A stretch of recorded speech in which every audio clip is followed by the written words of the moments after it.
Sir ಹೊರ್ತೂರವರು ಗೆಲ್ಬೇಕಲ್ಲ. Already ಕರ್ನಾಟಕದ ಈ ಕರ್ನಾಟಕ ಸಮಸ್ತ ನಾಡಿನ ಕರ್ನಾಟಕದ ರೈತರ ಪರವಾಗಿ ಅವರು ಗೆದ್ದಿದ್ದಾರೆ. ಎಲ್ಲರೂ ಇಡೀ ಕರ್ನಾಟಕದ ಎಲ್ಲ ಜನತೆ ಮನಸ್ಸಲ್ಲೂ ಅವರು ಬೇರೂರಿದ್ದಾರೆ, ಗೆದ್ದಿದ್ದಾರೆ. ಆದರೆ ಬಿಗ್ ಬಾಸಲ್ಲಿ ಗೆಲ್ಲಬೇಕು. ಅದಕ್ಕಾಗಿ ನಾವು ಓಟ್ ಮುಖಾಂತರ ಅವ್ರಿಗೆ ಕೊಡ್ತಾ ಇದೀವಿ. ಮೊನ್ನೆ ಒಂದ್ಸರಿ ಸುದೀಪ್ ಅಣ್ಣ ಹೇಳಿದ್ರು, ಅವಾಗ ಸರಿ 33 ಲಕ್ಷ ಎಷ್ಟೋ ಲಕ್ಷ ಓಟ್ ಬಿದ್ದಿದೆ ಅಂದ್ಬಿಟ್ಟು ಒಂದು ದಿವಸಕ್ಕೆ. ಆ ರೀತಿ ಆ ಮನುಷ್ಯನ ಬೆಳವಣಿಗೆ ಏನಂದರೆ ರೈತರ ಪರವಾಗಿ ಹೋಗಿದೆ ಅನ್ನೋ ಪ್ರತಿಯೊಬ್ಬರು ರೈತರು, ಯುವಕರು, ಯುವ ರೈತರು ಎಲ್ಲರೂ ಕೂಡ ಅವ್ರಿಗೆ ಸಾಥ್ ಕೊಡ್ತಿದ್ದಾರೆ. ಅದ್ರ ಮುಖಾಂತರ ಅವ್ರು ಹೋಗಿದ್ದಾರೆ. ನೆಕ್ಸ್ಟು ಅವ್ರಿಗೆ ಅವರೇ ಗೆಲ್ತಾರೆ ಅನ್ನೋದು ನಮ್ಮ ಆಸೆ ಇದೆ. ಯಾಕಂದ್ರೆ 6ನೇ ಸೀಸನಲ್ಲಿ ಶಶಿಯನ್ ಅವ್ರು ಗೆದ್ದಿದ್ರು.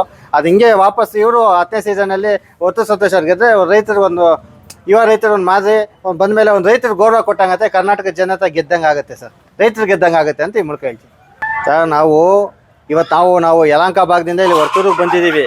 ಬಂದಿರೋ ಉದ್ದೇಶ ಏನಂದರೆ ಒಬ್ಬ ರೈತ ಗೆಲ್ಲಿ ಅಂದ್ಬಿಟ್ಟು. ಸಂತೋಷ್ ಅಂದಿದ್ರೆ ನಾವು ಬರ್ತಾ ಇದ್ದಿಲ್ಲ. ಸಂತೋಷ್ ರೈತರ ಕೆಲಸ ಮಾಡ್ತಾರೆ, ಗೋ ರಕ್ಷಣೆ ಮಾಡ್ತಾರೆ, ಗೋದೇನೋ ಬೆಳೆಸ್ತಾರೆ, ಬೆಳವಣಿಗೆ ಮಾಡ್ತಾರೆ, ಆ ತಳಿಯದು ಅಂದ್ಬಿಟ್ಟು ನಾವು ಬಂದಿದ್ದೀವಿ. ಇದೇ ರೀತಿ ಎಲ್ಲರೂ ಯುವಕರು ಮುಂದಕ್ಕೆ ಬಂದು ಈ ರೀತಿ ತೊಡಗಿಸ್ಕೊಬೇಕು, ರೈತಾಪಿ ವರ್ಗದಲ್ಲಿ ತೊಡಗಿಸ್ಕೊಬೇಕಂತ ಹೇಳ್ತಾ ಇದ್ದೀವಿ.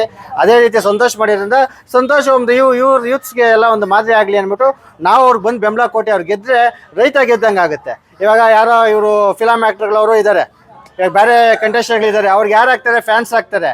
ಆದರೆ ಸಂತೋಷ್ಗೆ ಯಾರು ಆಗ್ತಾರೆ ಗೊತ್ತಾ ಓಟು? ನಿಮಗೆ ನಿಜವಾಗಿ ನೀವೇ ಕೇಳಿದ್ರೆ ಭ್ರಮೆ ಆಗುತ್ತೆ. ರೈತರು ಆಗ್ತವ್ರೆ, ಯುವಕರು ಆಗ್ತವ್ರೆ, ಕಾರ್ಮಿಕರು ಆಗ್ತವ್ರೆ, ಯುವ ರೈತರು ಆಗ್ತವ್ರೆ, ಮಹಿಳೆಯರು ಆಗ್ತವ್ರೆ.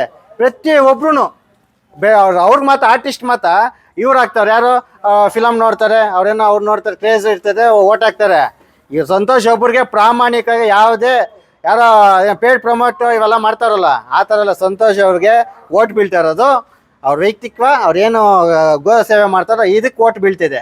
ಇದು ಗೆದ್ದರೆ ಸಂತೋಷ ಗೆದ್ದರೆ ರೈತರಿಗೆ ಗೆದ್ದಂಗೆ. ಈ ಗೆಲುವು ಏನಿರೋನು ರೈತರಿಗೆ ಅನ್ನೋದು ಈ ಮೂಲಕ ಹೇಳ್ತೀನಿ ಸರ್.